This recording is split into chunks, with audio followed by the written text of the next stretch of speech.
esse assunto é tão polêmico que me deu até um frio na barriga. Coloquei o microfone na mão e vou tentar ser menos expressiva, porque de fato é um assunto de muita excitação dentro da área da saúde, que é a prescrição de tirzepatida para oferecimento de tratamento para emagrecimento dentro de clínicas médicas. Então você já sabe que o Monjauro, aquele que vende na farmácia, mediante prescrição, é um medicamento que tem autorização para ser vendido pela farmácia e a clínica médica não tem autorização para vender isso, assim como outros medicamentos.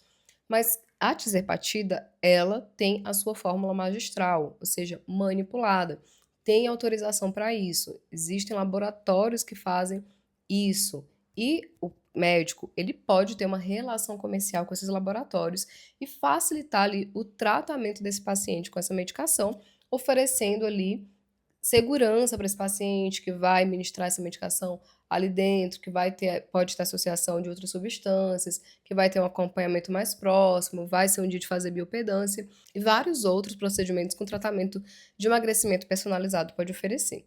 Só que existe aqui um grande cuidado que todo médico que pretende já fazer isso precisa saber agora, antes de fato abrir a sua clínica. Uma das grandes polêmicas em relação à manipulação desse medicamento é justamente a segurança desse medicamento manipulado. Por quê? A tirzepatida é uma molécula muito sensível. Tem que ser observado estritamente, assim, de forma muito, muito, muito, mesmo cautelosa, todas as orientações de armazenamento, de transporte, de temperatura. Então, a farmácia de manipulação, ela precisa ser de fato uma empresa de confiança. Por quê? Se você está prescrevendo uma medicação e essa medicação vai ser ministrada para esse paciente dentro da sua clínica, você também vai participar dessa cadeia de cuidado com essa medicação, com esse armazenamento, com essa temperatura, porque esse paciente ele está colocando isso, aplicando ali dentro da sua clínica. Então você entra nessa responsabilidade, diferente de quando o paciente ele compra lá na farmácia e leva para casa. Então, ok, entendido esse ponto, existem hoje muitas polêmicas de laboratórios que estão sendo interditados, que não estão cumprindo todas as regras, que são muitas, muitas e, gente, assim, inexplicavelmente grandes e cautelosas da Anvisa em relação à fabricação de medicamentos, fora toda a questão de contrabando, de falsificações.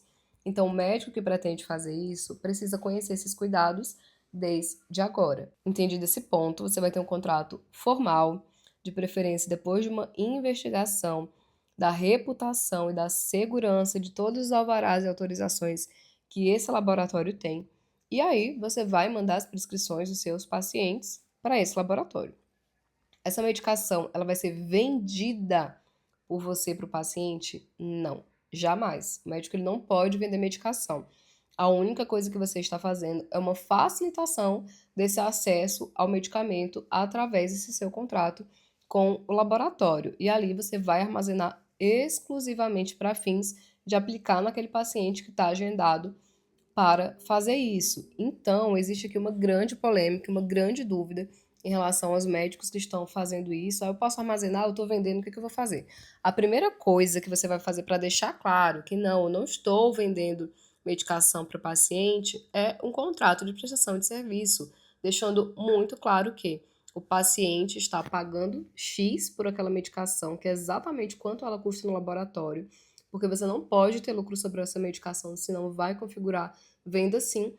E junto a essa facilitação de acesso ao medicamento que custa X e para o paciente vai custar esse mesmo X, você está prescrevendo um tratamento, um acompanhamento personalizado, um profissional que vai ministrar aquela medicação. Pode ter ali outros protocolos, outros benefícios, inclusive estéticos, em relação a tratamentos estéticos ali dentro da sua clínica, para formar esse plano de tratamento de emagrecimento, por exemplo. Então, isso, gente, tem que estar muito claro em contrato. Tanto para o paciente saber que você não está lucrando com essa medicação, porque isso sim gera problema com a vigilância sanitária, com o CRM. Terceiro ponto de atenção é o uso de um termo de consentimento livre esclarecido. No vídeo anterior, eu te falei sobre a diferença para os órgãos de fiscalização entre procedimentos que são validados, já ali catalogados como reconhecidos cientificamente, e aqueles ainda em fase experimental ou off-label. Então, volta lá para você entender isso desde o início. E aqui na tisapatida não é diferente. Então, o paciente, ele tem que saber de todos os efeitos dessa medicação. Ele tem que saber por que ela está sendo administrada, como ela vai ser administrada, quantas doses, quais são os estudos, por que pode ser manipulada. Então, tudo isso tem que estar ali organizado dentro de um termo de consentimento livre e esclarecido, inclusive sobre a diferença, né, ali dos riscos dessa molécula que é manipulada e não é aquela canetinha lá que ele compra na farmácia.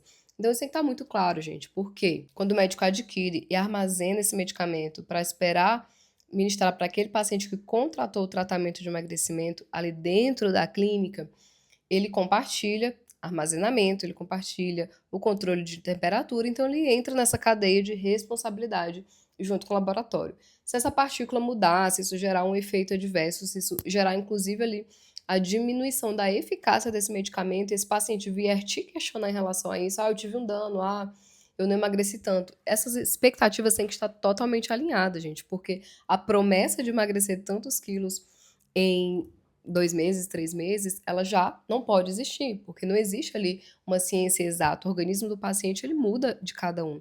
E isso não é algo que você vai poder, inclusive, oferecer por publicidade. Você oferece um tratamento de emagrecimento, alinhando ali todas as expectativas, toda aquela pessoa que, enfim, quem trabalha de forma séria sabe como isso funciona. Não é só prescrever a medicação, tem que ter ali todo o indicativo para isso e toda avaliação de dosagem e de tempo de tratamento. E tem que estar muito claro isso para o paciente também. Alinhar as expectativas em relação a isso. Não é diferente do que na área de procedimentos estéticos de cirurgias plásticas. Então, é claro que se está ali oferecendo um tratamento, oferecendo uma cirurgia. Porém, a reação do organismo desse paciente, ela vai mudar. E essas expectativas técnicas médicas, de riscos e de resultados, elas precisam ser alinhadas dentro de um termo de consentimento livre esclarecido, principalmente por ser uma medicação manipulada.